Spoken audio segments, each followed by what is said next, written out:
Danielle had always been outgoing. She knew how to talk to people and how to connect in a really cool way. And so she would do this with her friends, with her family, and also with her teachers. But there was only one tragic flaw. She would never turn anything in on time. She was a really good talker, so this was something that helped her out, but in the long run, we'll see if it ends up catching up with her. So what she would do is at the library, she would check out books.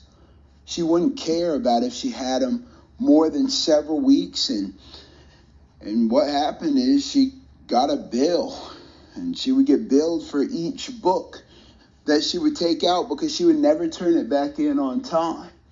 She would get textbooks at the beginning of the year, and then she would lose them. And by the end of the senior year, she had $300 in book fines.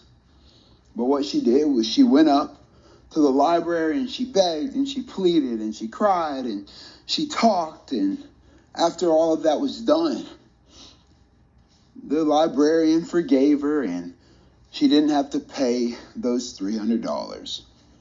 And so what the librarian thought that they were doing was helping out a poor student who couldn't do anything and who didn't have the money or the finances and was stuck.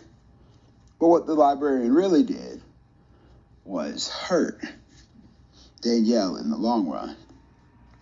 So Danielle applied this to her life. What she did was she got multiple credit cards. And with these credit cards, she would buy what she wanted to, and then she wouldn't really pay off the things that she needed to on time.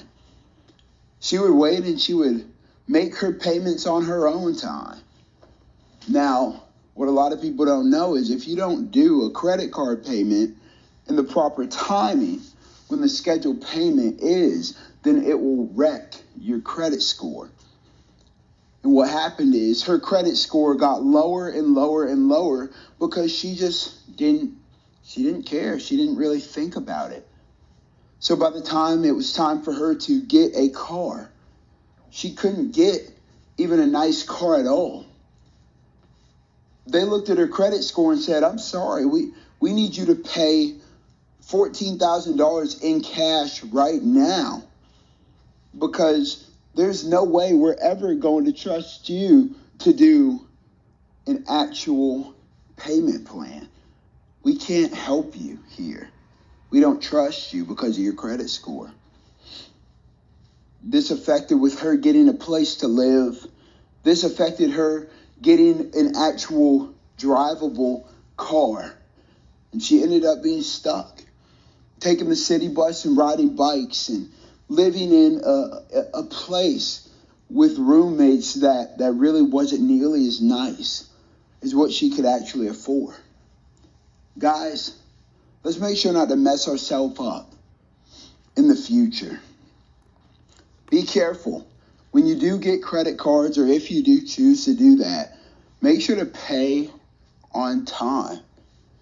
Make sure that if you make a commitment to whatever it is, that you're finishing it in a timely manner so that people can trust you and so that organizations and the government at the end of the day can trust you with more if you steward what you have well.